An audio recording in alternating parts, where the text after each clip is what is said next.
"Come on, have some more wine," my husband urged. We had come to a secluded rental villa for our honeymoon. We were alone, taking our time and celebrating with some nice wine. However, after only 2 glasses, I felt strangely tipsy and the room started to spin. "Already drunk. You're hopeless," he teased. After drinking the water my husband handed me, I was suddenly overcome with sleepiness. Maybe I've been busy and tired lately, but when I glanced at my husband, instead of looking worried, he seemed to be smiling for some reason. Then I remembered a note from a stranger that had been handed to me. It said, "Run away now. My name is Mary and I'm 27. We had our wedding 6 months ago and finally went on a slightly delayed honeymoon. I met my husband, William, 3 years ago in a cooking class. He's 12 years older, but we get along great and share the same taste in food. We'd also both lost our parents at an early age, so it was natural for our relationship to deepen and lead to marriage. Though we had our wedding, our work was so busy that we could only take a 1-week break, so we looked for a place where we could relax and chose a natural, serene location for our honeymoon. The rental villa where we were staying was just over 3 hours by car from home. On the way, we stopped at a restaurant for food, as I was getting hungry. From there, the villa was about 2 more hours away. I had felt like someone was watching me since we entered the restaurant. After finishing our meal, a waitress handed me a small note as I stood to go to the restroom. The paper read, "Escape now." Without being noticed, I tried to ask what it meant, but the waitress had already disappeared into the back of the restaurant. I didn't see her face, so I didn't know who handed it to me.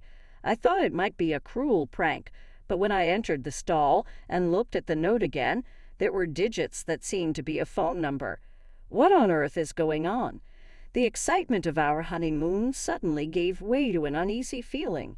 Who was that woman earlier?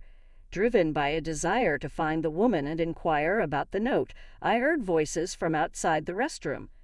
"Hey, Mary, are you okay?" "Feeling sick," my husband called out. "No, nothing's wrong. I'll be out soon." "Just wait at the table," I replied, lying on the spot. Unsure of whether or not to show my husband the note, I stuffed it deep into my pocket. Our long-awaited honeymoon, which had been filled with joy and excitement, suddenly became clouded with uncertainty. I felt I mustn't let my husband sense my inner turmoil, so I acted more cheerful and lively than usual as we left the restaurant. Next, we stopped at a supermarket to buy food and drinks and arrived at the remote rental villa 2 hours later. As we relaxed, walking together and enjoying our leisure time, I began to forget about the note. By evening, we decided to make our favorite dishes. I made his favorite hamburger steak, and he made mashed potatoes. We savored our meal across the table, toasting with wine and enjoying lively conversation. I felt so happy, and yet after 2 glasses of wine, my head started to feel foggy. "I've bought your favorite premium wine, Mary." "Cheer up," William encouraged. I might be getting a little tipsy," I admitted. "What are you talking about? You've hardly drunk anything." My husband offered me more wine. I thought about stopping, but looking at my cheerful husband, I didn't want to ruin the pleasant atmosphere, so I sipped the wine little by little. However, after a while, I started to feel even dizzier and as though I was becoming quite drunk. Feeling that any more would make me sick, I pulled my hand away from the wine glass. My husband stared intently at my face, checking my complexion. "You usually handle a whole bottle of wine fine. Is your daily fatigue catching up with you?" "Maybe it is," I replied. "You're such a helpless one if so. Drink this. It'll sober you up," he said, handing me the hangover supplement. He usually takes along with some water, yet even after drinking it, my drunkenness didn't subside, and I was strangely overcome with intense drowsiness. Finally, I was in such a state that I could barely sit in my chair, leaning on the table. "It's surprisingly easy," he muttered. Opening my eyes slightly at those words, I saw my husband. Instead of looking concerned, he had an eerie smile on his face. "You might just slip into an eternal sleep. Thanks for getting life insurance without caring for me." As I lay limp and unable to get up, my husband poured all the wine down the sink, tidied up his dishes and glasses, and left the rental villa. Unable to move at all, I heard the sound of a car engine gradually fading away. What on earth is happening? The note that the waitress gave me flashed through my mind. Run away now. She might have been anticipating this situation. The last words my husband said echoed in my mind. Thanks for getting life insurance. Just thinking about the meaning of these words sent a chill down my spine, with terrifying thoughts popping up one after the other. By the way, it was him who first brought up getting insurance within a week of our marriage. My husband strongly urged us to take out life insurance together. When I hesitated, feeling something was off, he said, looking sad, "Life insurance is like a charm for us in case something happens. Since both of us have lost our parents, I thought it'd save us from hardship if something went wrong." I was convinced at the time, but now, could it be that he's been targeting this all along? With great effort, I crawled to the kitchen and chugged down an unopened bottle of water. My mind started to clear a bit, and I took out the note I had received and pressed the call button on my mobile phone. After a few rings, a woman answered. When I told her I had received the note and was incoherent from the wine, she responded with urgency. "That's why I gave you the note saying, 'Run away now. You might be in danger.'" "What? What do you mean? Please tell me what you know," I pleaded. According to what she then told me, she was my husband's ex-girlfriend. Apparently, they were dating about 5 years ago when his parents died from an illness. His behavior was so suspicious that she became frightened and decided to break up. However, she couldn't get rid of him, so she vanished. I was stunned to hear her story. I had heard that his parents died more than 10 years ago in a traffic accident. What's going on here?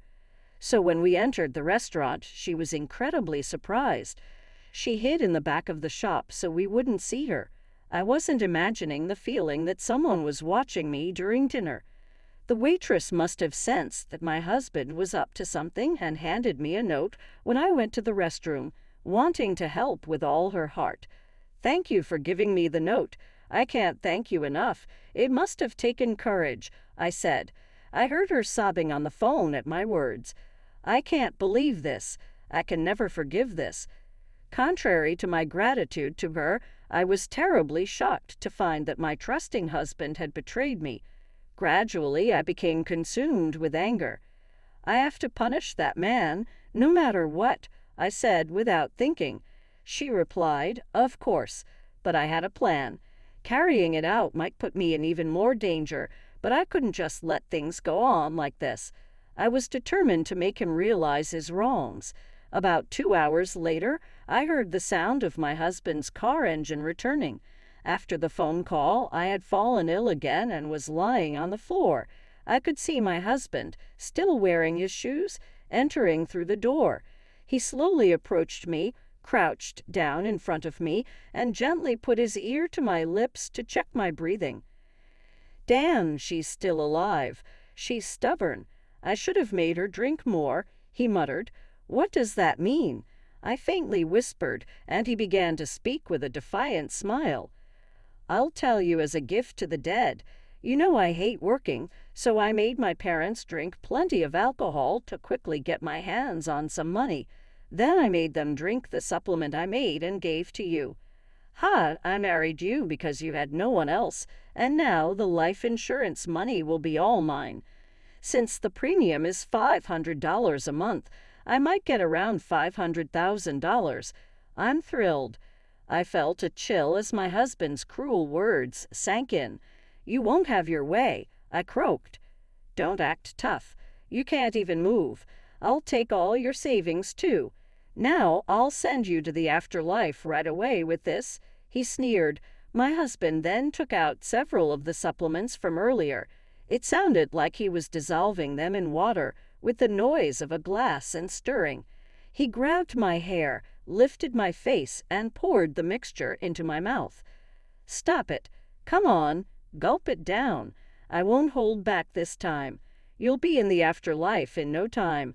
I resisted desperately, coughing and somehow spitting out the liquid that had been forcibly poured into my mouth. "That's enough. Let go of her." Standing there was the store clerk, his former lover, who had handed me the note. "What? Why is Emma here?" I had arranged for her to come here after giving her the location of the villa on the phone earlier, I said, standing up smoothly from the floor.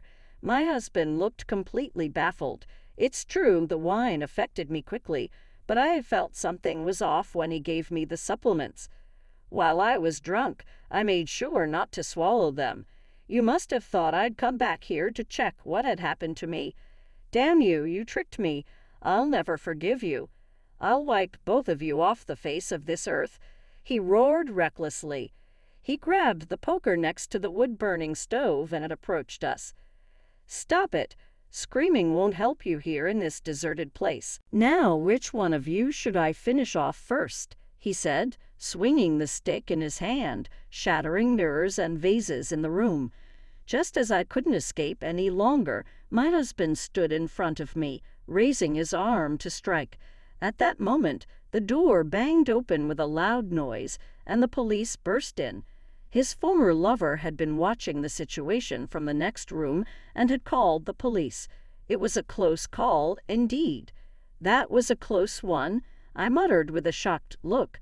My husband's arm remained raised, frozen in place.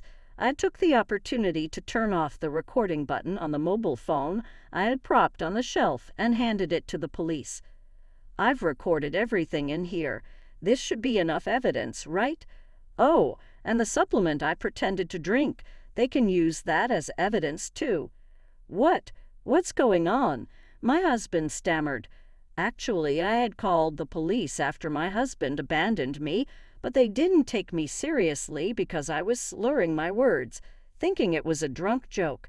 That's why, with the cooperation of his former lover, I staged a convincing act to elicit a confession from my husband. Honestly, I was terrified of my husband and thought about running away right then and there, but I knew that if I ran, my husband would target me, and I believed that the police would surely come if they had evidence of a crime in progress.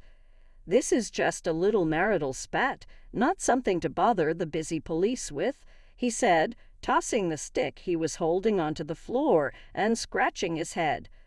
I was fed up with him, thinking he could still deceive us with all this evidence stacked against him. "You might as well give up. We have your own confession and the video evidence of you trying to take our lives," I said firmly. "Mary, you're exaggerating. Calling the police is going too far.